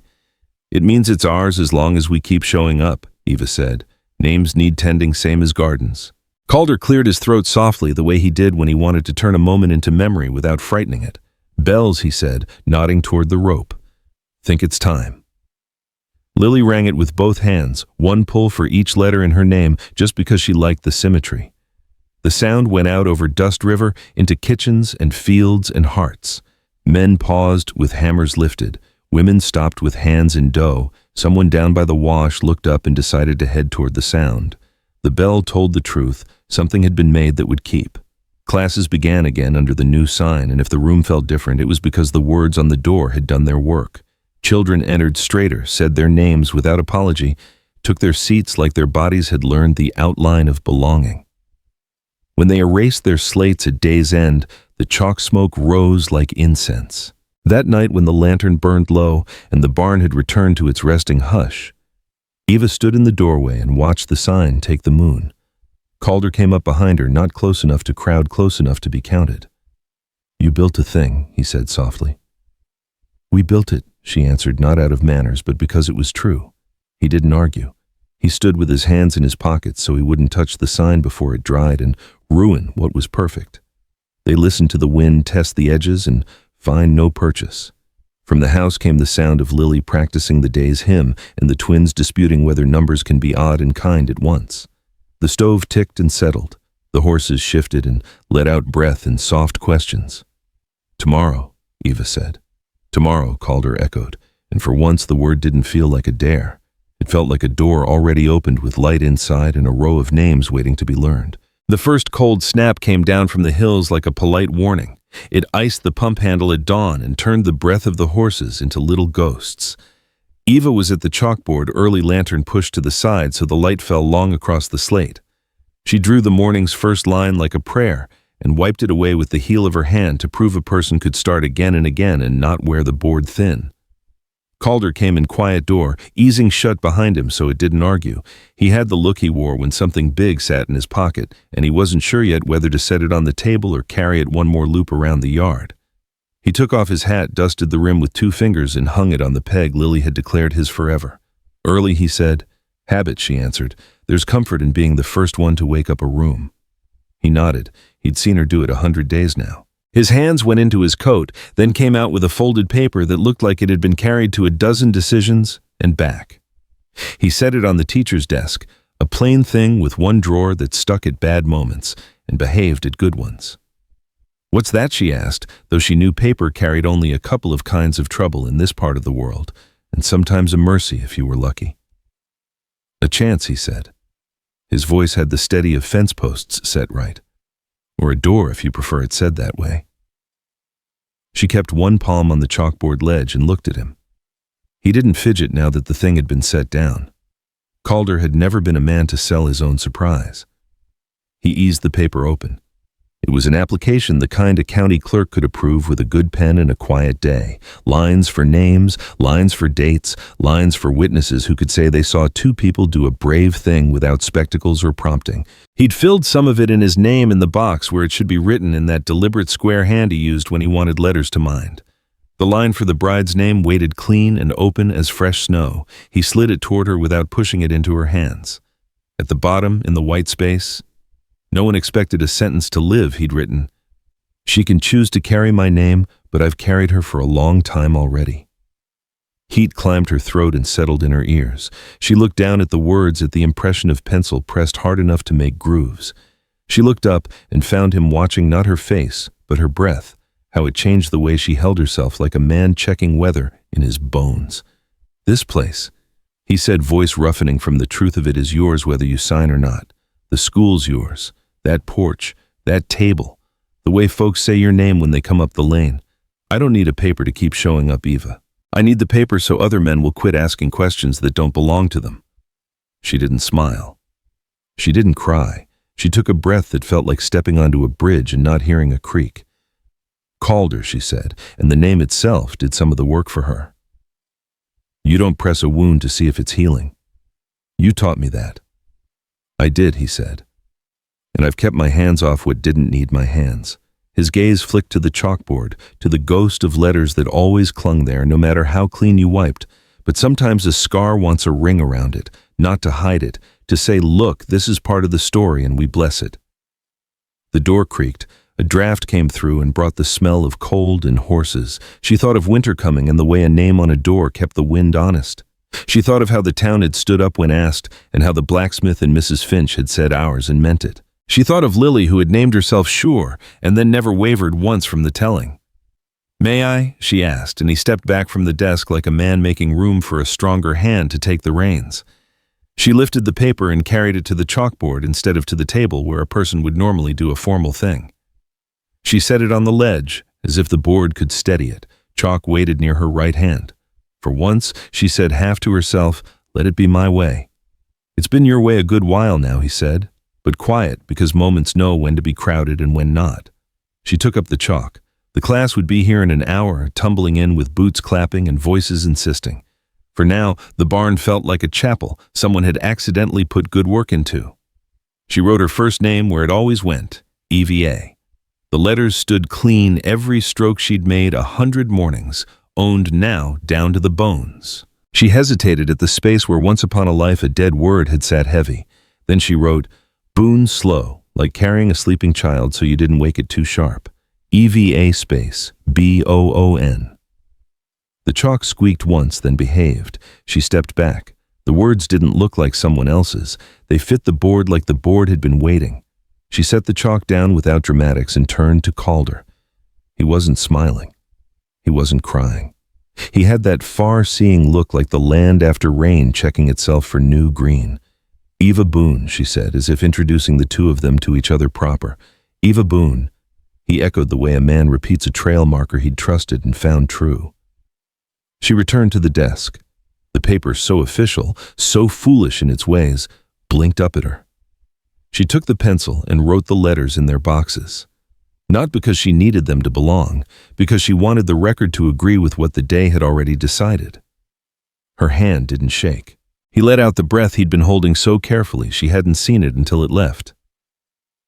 "We'll give it to Calloway," he said. "He'll hunt down the clerk like a hound on a good scent." "Not today," she said. "Today we ring the bell and teach, and after the lessons we'll speak to the reverend." "Fair," he said, the word they used for 100 agreements more sacred than ink. The children came as they always did, dragging the day behind them like small comets. Lily saw the name first and full-on beamed until the light from it made the room warmer.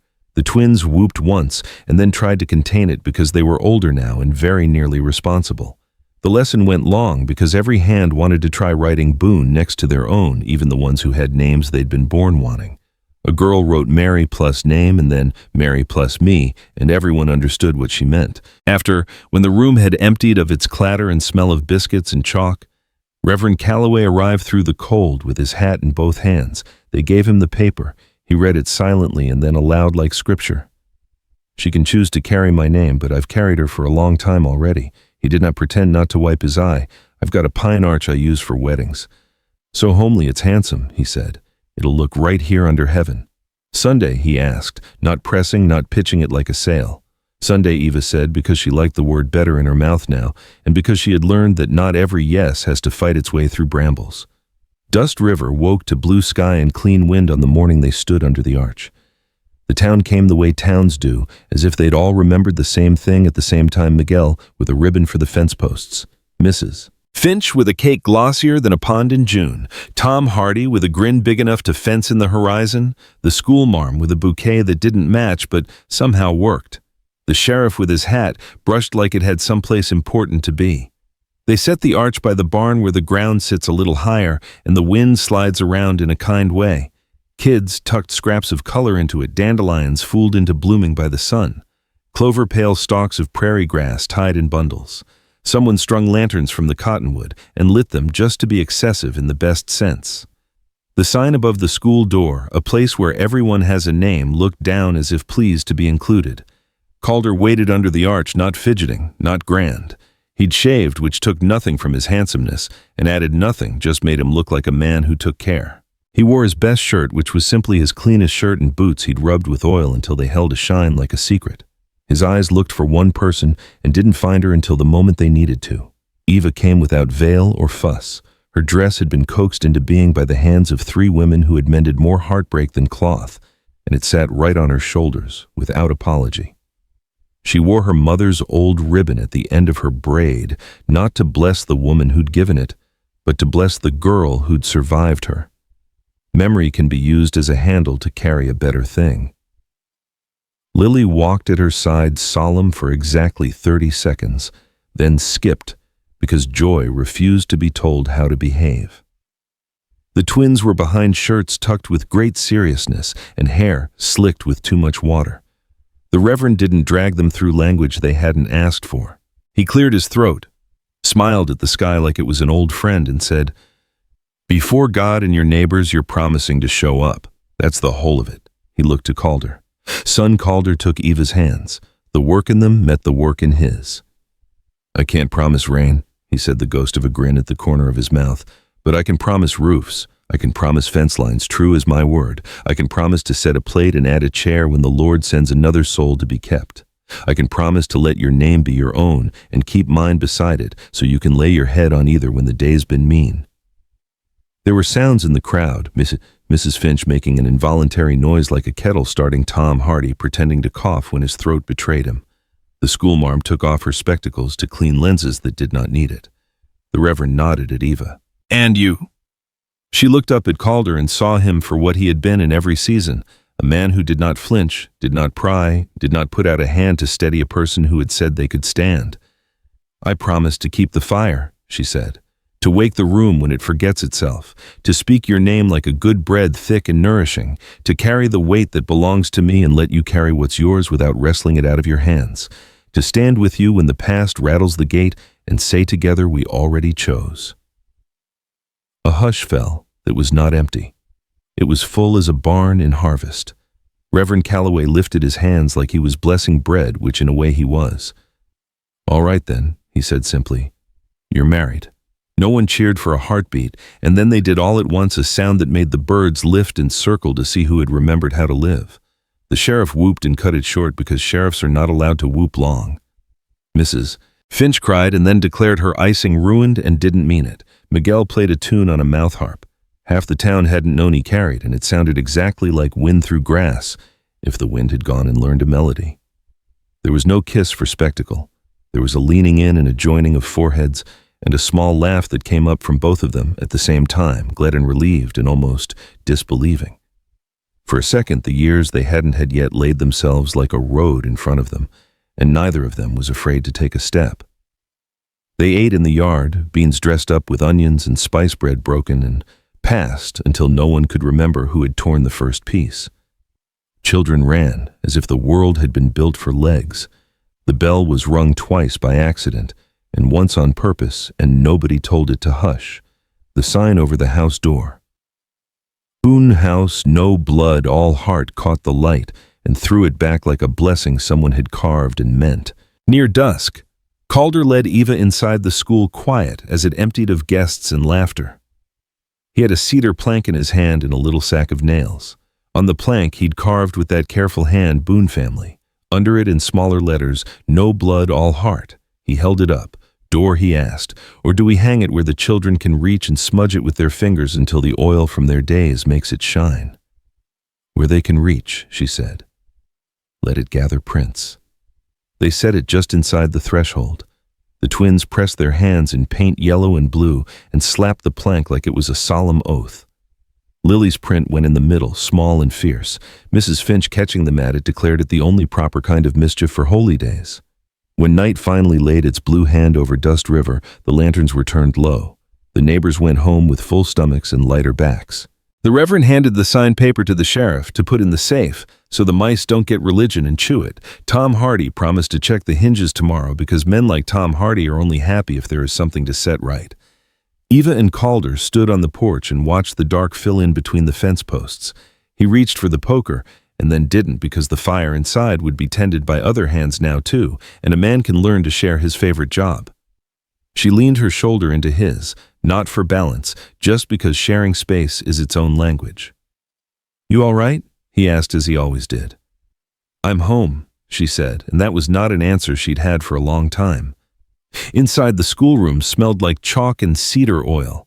The chalkboard still wore her name in tall letters because she hadn't had it in her to wipe it away. He set the lantern on the desk. The light made the words glow like they were made of something burnable and stubborn. She picked up the chalk again and drew a line under Eva Boone. Not a flourish, not a period. A line straight and steady. "For the rest of the story," he murmured. She smiled that small, private smile he'd learned and earned. "For the rest of the story." Outside, the wind came down from the hills softened by pine and distance. The stars took their places like they'd been told to and were glad to have work. The bell rope moved a whisper with the draft, as if the school was breathing in its sleep. The sign over the house door held steady. And in the Boone place, a ranch, a school, a home, two names stood beside each other without crowding, and the fire in the stove sang the quiet song it saves for people who keep their promises.